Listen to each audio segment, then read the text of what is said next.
doing this bit next, are you?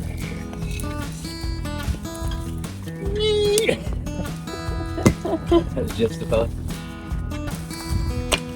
Oh my god, they're really light, aren't they? And you go, ooh! These are lighter than anything, look! Get a bit up, mate. Yeah, right, whatever, darling. Get a bit up. You just pretend you're strong for the camera. Go on, get a bit up. Come on, that's like a favour. All that noise. What do you make all that noise for? Alright, okay, I'll give you that then. This corner has been forgotten about for quite a while now, but it's got loads of potential. So we're clearing all the rubbish out, planting wildflowers and adding a bench, so it becomes somewhere nice to sit for 5 minutes and watch the world go by.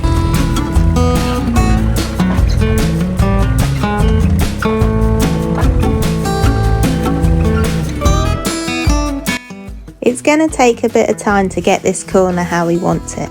There's a lot to shift, but at least my digger skills are improving.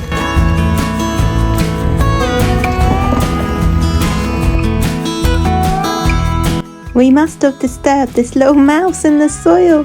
It kept running across Steve's hand, but he finally got it into the bushes where it will hopefully be safer. Steve loves animals more than people, so naturally everything stopped for a mouse rescue.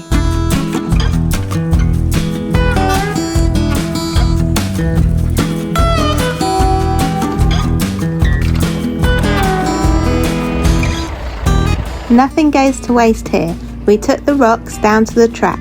A wet winter and tractor traffic had left it rough, muddy and full of deep ruts. We'll crush them in to help firm it up and level it out.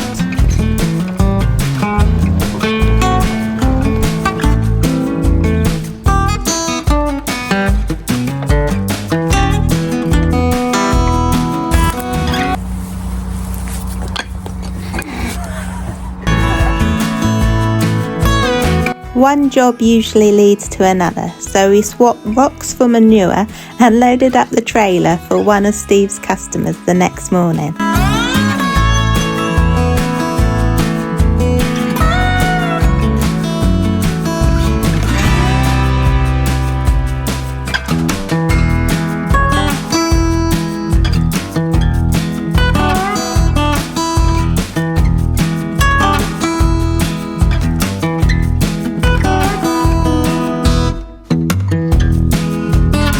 Steve told me to save diesel and then shot off into the distance.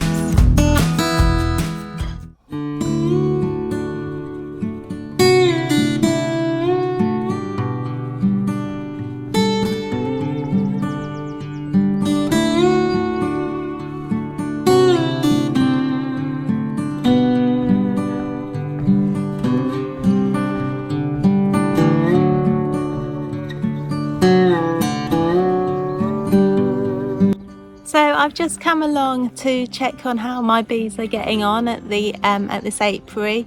As you can see behind me, the oilseed rape is in full flow now, so it's absolutely beautiful. As soon as you get out the car you can smell it, and the bees are absolutely loving it.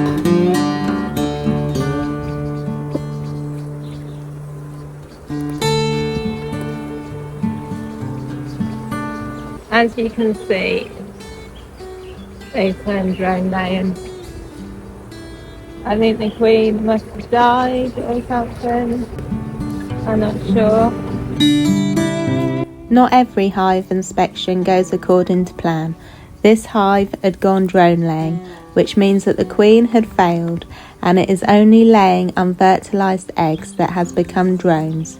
No new worker bees means that the hive can't recover on its own. So rather than let the hive dwindle away, I'm shaking the bees out in front of other hives.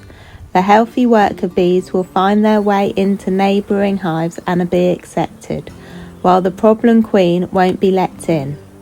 It's never the fun part of beekeeping, but sometimes you have to be cruel to be kind.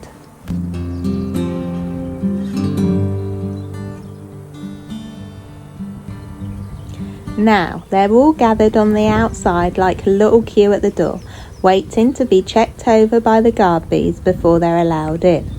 One by one, they'll beg their way inside, and if they smell like worker bees and have something to offer, they'll usually be accepted. Nature's version of nightclub security, but a little fuzzier. This big stick might look a bit odd, but it's just a little rescue ramp for the bees on the ground that can't fly. First time I've actually managed to go through any here, apart from the ones that I knew were in trouble. The two that I knew were in trouble, one because it kept blowing over, the one that I checked there, and that's actually doing really well. That's actually got brooding. There's some brood. Right. Okay. Which I was surprised about.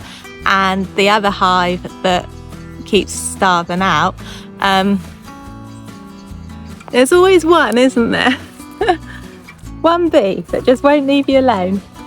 And then the other hive that was starving out, they're actually doing really well as well, so I'm really pleased.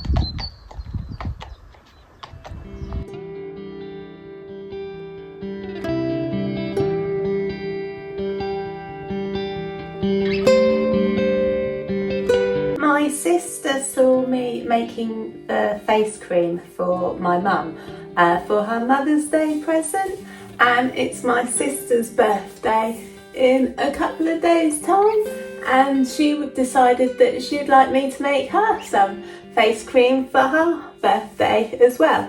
My sister's got really lovely skin anyway, but I'm going to ask her to do a before and after picture before she starts, because my skin has never looked so great, even if I say so myself. So I would like to see what difference it makes on her skin as well. So this is my day cream that I make. I make it using my own honey. Honey is absolutely brilliant because it's really good at plumping your skin, making your skin feel smoother, and any fine lines it helps to reduce.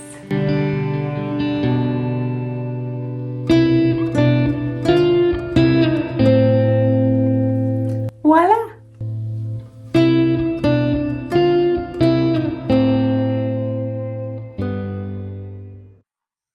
It's time for a completely different job. These conifers had outgrown their pots and needed planting in Stephen's field. Only problem was the spot we wanted was full of paving slabs, tractor attachments, and years of that will come in handy one day storage. So out came the old girl, a little Leyland tractor from the 1970s, still earning her keep all these years later. Nothing glamorous, just old machinery, a bit of noise, and getting the job done properly.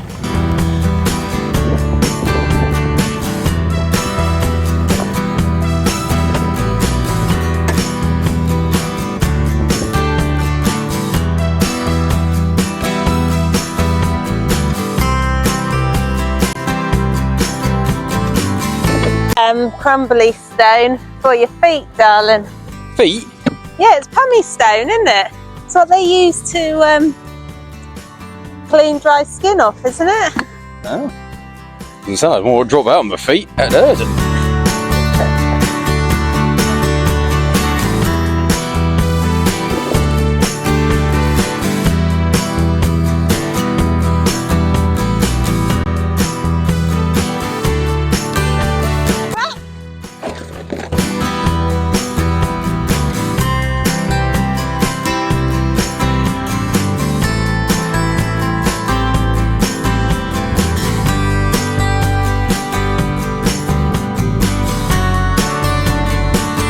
Oh, we've got a problem. What's that?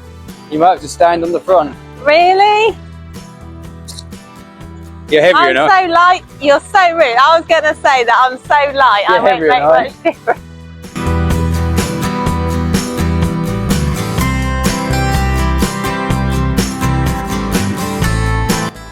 I might sell all my tractor weights. I have to forget Claire to sit on the front of all my tractors.